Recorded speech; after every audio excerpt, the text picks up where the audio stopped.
கோடி நன்மைகள் தரும் மாசி மாத வளர்பிறை சஷ்டி மற்றும் கிருத்திகை விரதம். மார்ச் 5 சஷ்டி திதி மற்றும் கிருத்திகை நட்சத்திரமும் இணைந்து வரும் இந்நாளில் முருகனுக்கு விரதம் இருந்து வழிபட்டால் கேட்ட வரங்கள் அனைத்தையும் பெறலாம். வேலுண்டு வினை இல்லை, மயிலுண்டு பயம் இல்லை.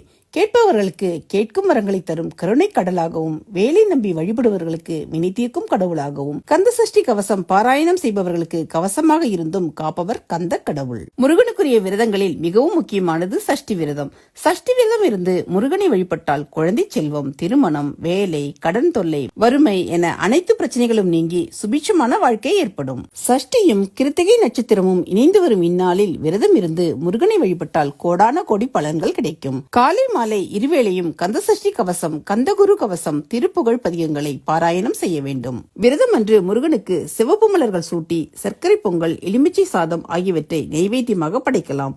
முடியாதவர்கள் பால், பழம், தினைமாவு ஆகியவற்றை நெய்வேத்தியமாக படைக்கலாம். மற்ற மாதங்களில் வரும் சஷ்டி திதியை விட மாசி மாதத்தில் வரும் வளர்பிறை சஷ்டி அதிக சிறப்பு வாய்ந்தது. இந்த நாளில் விரதம் இருந்து முருகனை வழிபட்டால் பகை நீங்கும், எதிர்ப்புகள் விலகும். முருகனின் வேலினை வழிபட்டாலும் வினைகள், அல்லல்கள் அனைத்தும் நீங்கும். மாசி மாத சஷ்டி விரதம் இருந்து முருகனை வழிபடுபவர்களுக்கு 16 விதமான செல்வங்களும் கிடைக்கும்.